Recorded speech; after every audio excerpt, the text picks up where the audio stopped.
What's up, everybody? Welcome to Building Our Power. This is Gabby. And KT. Welcome to the show. Before we get into it, this week we were guests on the Next Step Productions YouTube channel with Anthony. And we'd like you all to check that out. We talked about is there leftist unity or not? We will definitely put that link in the description of this episode. Also, we have some projects that we'd like to let y'all in on. If you're in the Memphis area and you like to be a part of some of the reaching out, organizing, propagandizing of Memphis, make sure you email us at buildingourpower@gmail.com. Also, we're trying to raise funds for ink for printing out said propaganda. Also, we're trying to buy some things, some food, some snacks, some water from Sam's that we can kind of disperse around the neighborhood and stuff like that. So if you'd like to donate to that, you can hit up the PayPal. The PayPal's in the description. Thank you guys very much. Okay, today we're going to talk about a documentary we watched yesterday called Exterminate All the Brutes. We will put a free link in the description box. Free. But it was heavy. It was very heavy. It pretty much, how do you say it?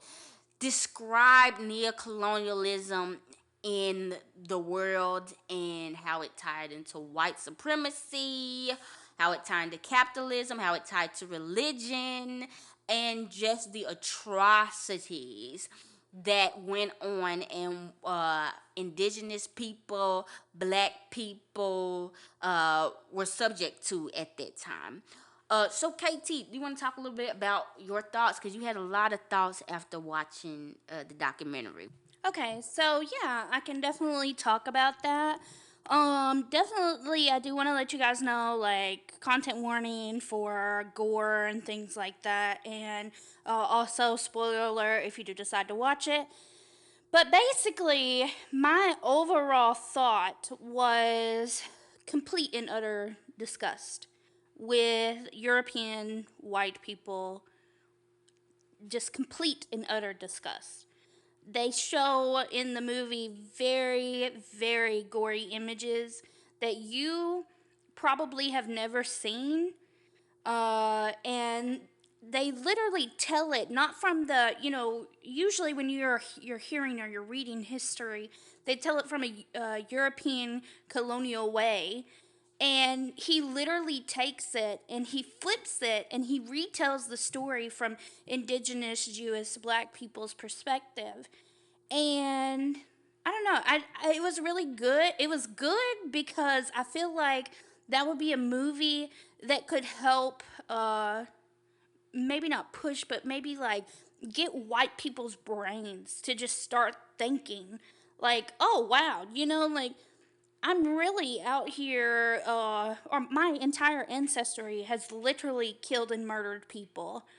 Yeah, that was my thought, pretty much. Yeah, it for those of you who do watch it, I think it will be good for white people because especially in America and I'm sure in other European countries, I'm sure they're even worse. They like to say, well, my ancestors didn't own slaves. So therefore, my ancestors have nothing to do with racism, nothing, nothing, nothing. We were good. This just starts from the beginning and talks about how even back then with the Catholic Church, Christianity was used to push capitalism and to push racism, and not just racism, specifically white supremacy. They get into the science, the racism of science. They get into how, Hitler literally copied the same stuff they were doing to the Native Americans in America with the Jewish people, and just how white supremacy itself is a beast. And so I would recommend that to everybody. So I'm curious, Gabby, was there Was there anything specific that you really didn't know before that this kind of like made you second guess what you had learned before? Uh, Everything I pretty much knew the gist of it, but just it was the adding of images. It was the adding of contextualization because a lot of times in history we know things is just facts and we know things is just dates, but it was the story of it and like the chronological order of things that was just like wow, so this led to this and this led to that and that led to this, and then you can like start to put everything together and start saying okay, well this is why this Africa in general is in shambles, because literally majority of the population is overseas and the rest of the continent is being split up, torn up, and y'all definitely have to watch. I can't even explain.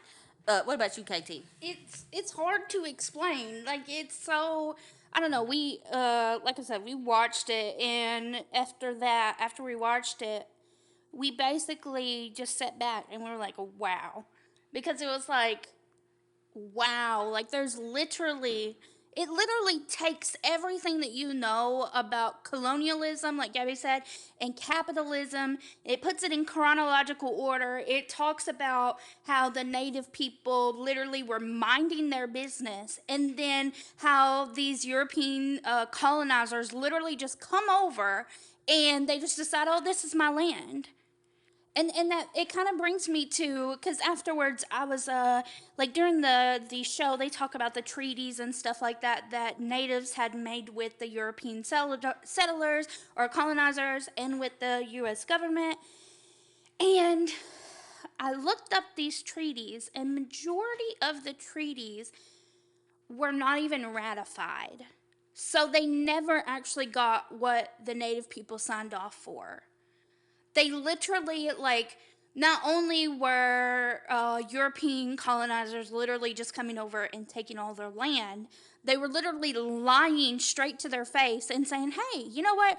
We're going to give you your land. We're going to give you access to this. We're going to give you access to that. And they never got it ratified. It never went to Congress. It never got signed off. So everything that was promised to them was literally just ripped away whenever the United States government needed more land for more European settlers and colonizers to come over here. And I guess for me as a white person, I think that like even though I knew all of that, seeing the images of it is totally different. You're right. It's totally different. Uh and all these white so-called leftists, they need to watch it. They need to watch it. Yeah, because they think just with a little bit of a class solidarity things will go right, but I mean it kind of got into it slick on the slick side. Them poor white folks that came to America was literally bum Fuck poor, living in the Appalachians. Those are ones you hear that like inbred and stuff like that. They were struggling to the bone, but as long as they want them black people, they weren't even benefiting from the slave labor. They was over there having to compete with free labor, like we already said. And they did not want slavery to be abolished because, heaven forbid, again, that's the trend, black people had the same rights as them. And now they want us all to come together. It ain't gonna happen. Okay, was there anything else you want to talk about? No, I just wanted to add that, like, as a white so-called leftist, you guys need to watch that, and you need to really take a look at the information that you're learning and process it from the other point of view. Because a lot of you are out here reading Marxist or Marx. A lot of you are out here reading all these white leftist people who so-called change the world. And Gabby and I talked about this with feminism. You know, they always say it's like that the one white woman who just created feminism because of she created the word feminism. And the truth of the matter is that indigenous people, black people, Jewish people, literally have had to fight for their lives. Just because they didn't have some colonial word for it does not mean that it didn't exist and that they weren't coming together. And so you guys really need to, even myself, need to read more about that as opposed to that white leftist material that you're reading.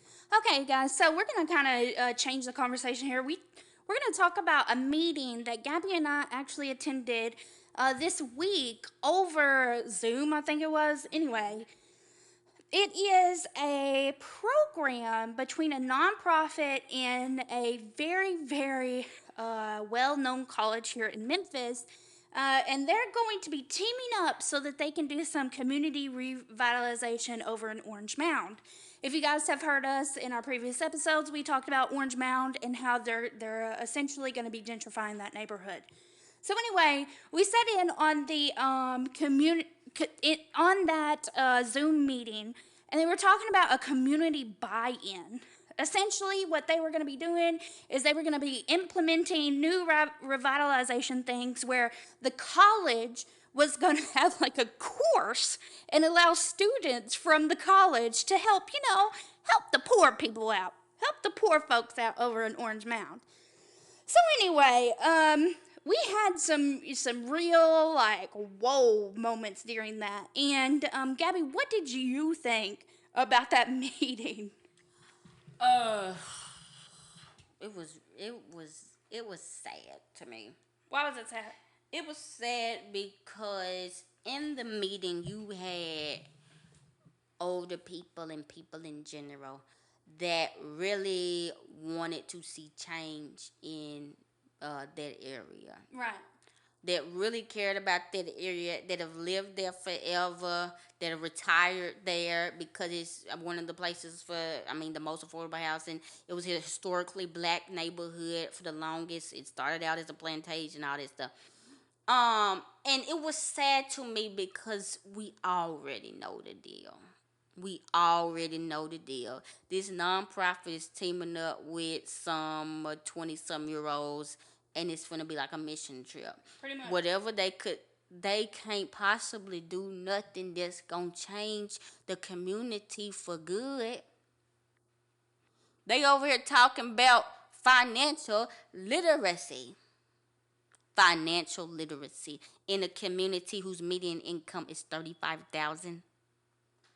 That's $35,000 with kids, $35,000 with a husband, $35,000 with a boyfriend or girlfriend, with grandma up in the house, $35,000.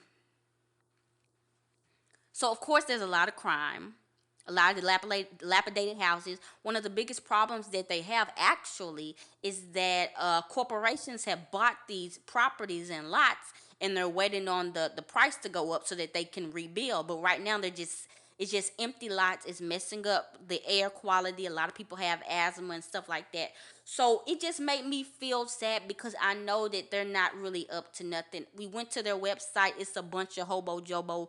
They ain't got nothing legitimate about what they're going to do. They just keep saying we're doing a study. They have no concrete plan. They have no concrete anything. It's just finna be from what we could gather, they're going to clean up the dirty areas, which is good, I guess, and then maybe do a couple classes here or there. But there was no talk of structural change. The number one thing that could solve 70% of the problems is if people were getting paid at least $18 an hour for their jobs. That would help with people not having enough money or time to cut their yards. That would help with the poverty. That would help with the crime. That would help with the quote-unquote culture. That would help with people's health. They may be able to get health insurance.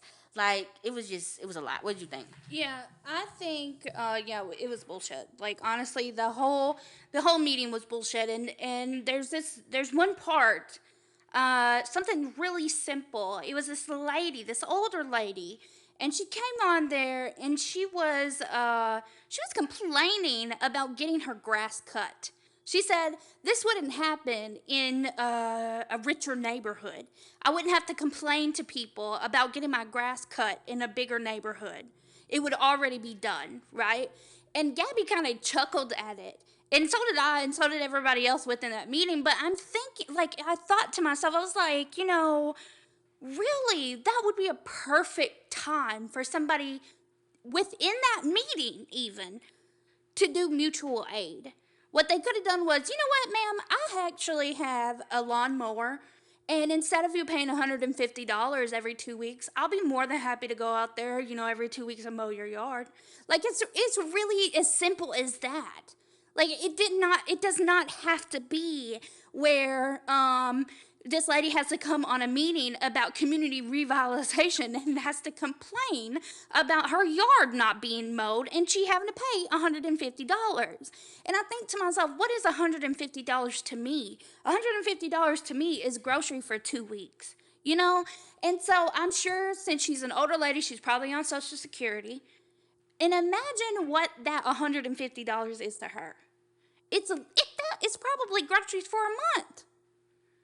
You know what I'm saying? So I think that really this takes us to kind of like our point that we've been trying to make is that 99% of the time, what happens is that these so-called nonprofits, these so-called leaders of the communities come in and they have a simple problem that has a simple solution and they make it a more complicated solution than it needs to be. Instead of that lady having some random person come or a neighbor of hers come and mow her lawn, we got to have a nonprofit come in.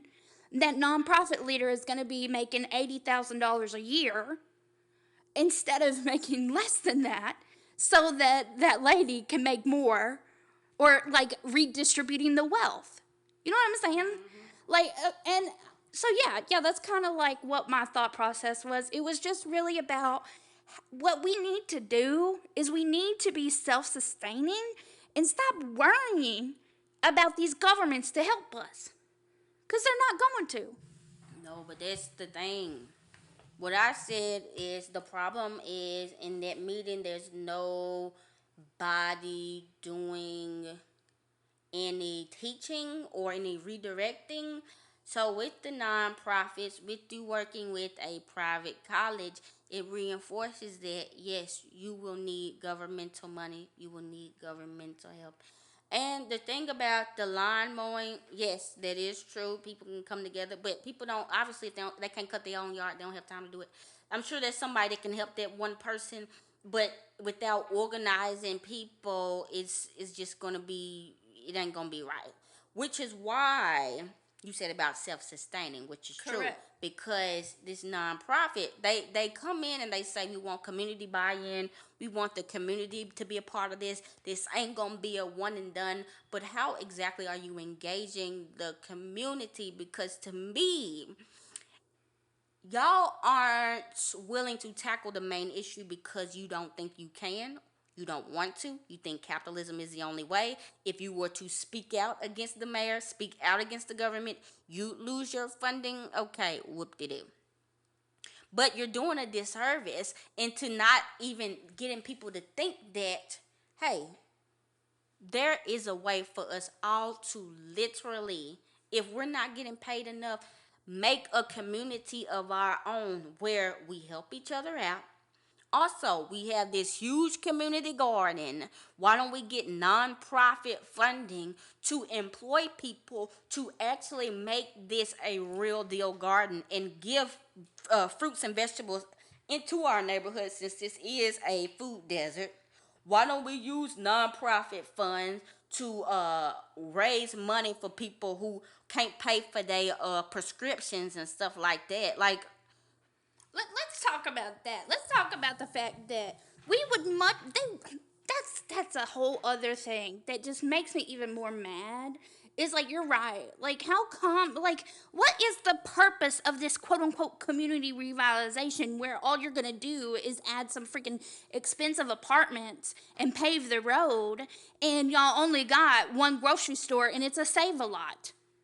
Like, number one, y'all don't have no jobs in that area. Everybody has to take the freaking bus and drop and go all over freaking Memphis in order to get any type of job because y'all literally don't care about putting jobs in that neighborhood. Number two, literally, there's no, all the money that may be possibly coming into that neighborhood is literally going out of it. If you don't have any type of grocery stores, if you don't have any type of food places, if you don't have any type of anything in that neighborhood, guess where people got to go outside of it to do whatever they need to do. So any money that's coming in, it's going directly out. It's another, like, it's just, in the community garden thing, that's another thing that just makes me so mad, because the community garden, we reached out to some people that are doing a community garden here in Shelly County, and they're making it seem like it's some kind of like a wonderful way for children to come and plant their own gardens and have a community together. When in actuality, the staff is taking majority of the fruits and vegetables and selling it at a farmer's market. And the kids don't get paid. Like, I can't. That's not a problem. Okay, so we've talked enough about the problem. So as communist anarchists, what is the solution? And let me tell you, I think I'm starting to go more on the anarchist side. I'm getting converted just because it is. As far as the neighborhoods go, in order to do this, you need somebody that is down for the cause. And honestly, if they already have a nonprofit, they're not. Right. In my perfect world, my scam would be this. I say I'm creating a nonprofit to revitalize the community of Orange, Mound, yada, yada, yada. I start to apply for grants. I get money. Any money that I get automatically goes straight into the mutual aid of what we're trying to do. If we realize that there is no food, if there's a food desert, there's a way to do that the right way. Like I said, employ people where all they do is tend to that garden, and then you plant enough so that the entire community can just go and receive groceries bi-weekly or whatever, twice a month, whatever.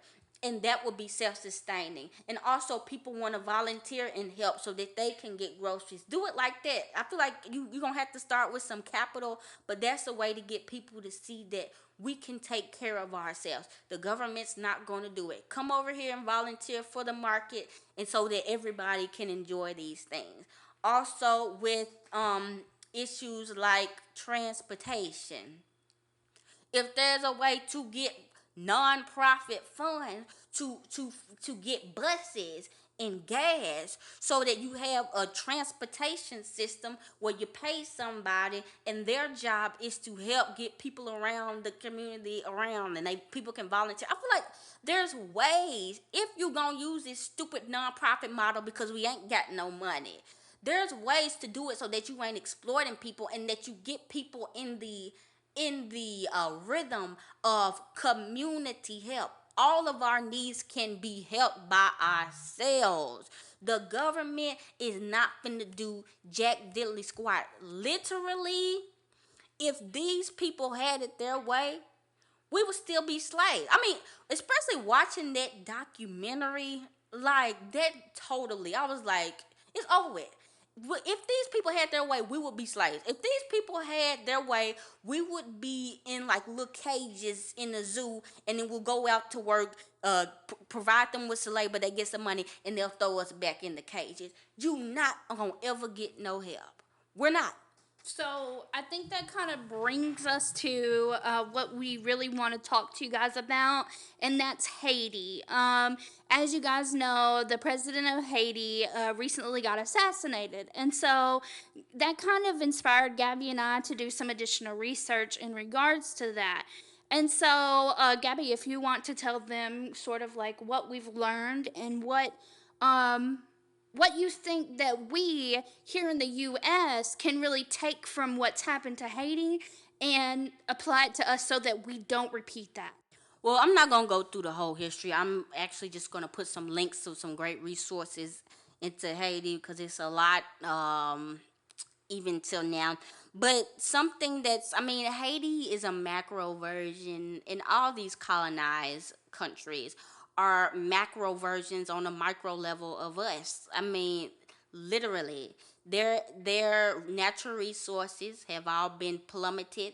They their people, their talent, their educated people, their wealthy people have been plucked up to these Western countries, and then they're left with whatever's left. It's like, hey, we really don't care about your living situation. Again, just like the black Americans, we could literally put you in cages as long as you give us what we need, as long as you export what we need when we need it. We could give two cares about you. And what we're going to do is, every once in a while, we will pluck a little bit out of really your worth and what we should have been paying you, and give you a crumb of that and call it aid, and say that you should be happy about it. Put restrictions on that aid, which is really your money to begin with, and use it to control you in what you say and how you act politically. So it's really sad, and it's ridiculous that there's this narrative in it that is just like a failed state because of corruption, a failed state because of black people. Black folks can't run no government, and really it's legit pretty much the same thing that's happened to us in America. I mean, we had the Civil War, we were emancipated, but pretty much after that, we were forced to pay a debt with Jim Crow, with mass incarceration, with all this other stuff. And so now we're left with the remnants of it. Our best and our brightest get plucked out of the black community because there's not much opportunities for them. Our land, natural resources get exploited. They put manufacturing plants over there. Our labor gets exploited, and then people are like, why is the black community so bad? Why is there so much poverty in the black community? Why can't they pull themselves off from the bootstraps? But it's the same thing. And that's why Haiti is like, America, y'all are causing more harm than good. Y'all literally leave us alone. Let us govern ourselves. Get out of the way. Y'all only over here to exploit. It's the same thing with us, to be honest. It's literally the same thing with us. Don't get it twisted. Capitalism will not save us, because you'll just recreate the same stuff. But as far as a self-sustaining community, it can be done. We have enough skills throughout working for these corporations. We have enough brain power. We have enough knowledge. We have enough street smarts. We have enough all that stuff to be able to do so. So I just want to encourage us that it can be done, and it starts with small things. It starts first with opening up people's political imagination, and that's what I always try to do. This is not the way it has to be. This is not the way it's going to always be, because we are strong people and we ain't going to live like this forever. And then starting small with your own community of people that you have, helping each other out, then going out into the community, showing yourself, teaching people about these leftist radical politics, giving out mutual aid, starting a mutual aid community in your city and letting it grow from there. But yeah, when I say I'm over it, I'm over it. I don't care. A nonprofit, government, don't give me a grant, don't give me this, don't give me that. We have been through enough. We have overcome all that. We over it. All right, so there's one other thing I want to add, and thank you for that, Gabby. Last thing I really want to add is that the things that we talk about, it's literally not a crazy idea. It's simple things that we could do, and I want us to know that it may seem complex, but really it's all about just helping your neighbor. To be honest, like just making that priority within your community, and if you can do that, then you got it.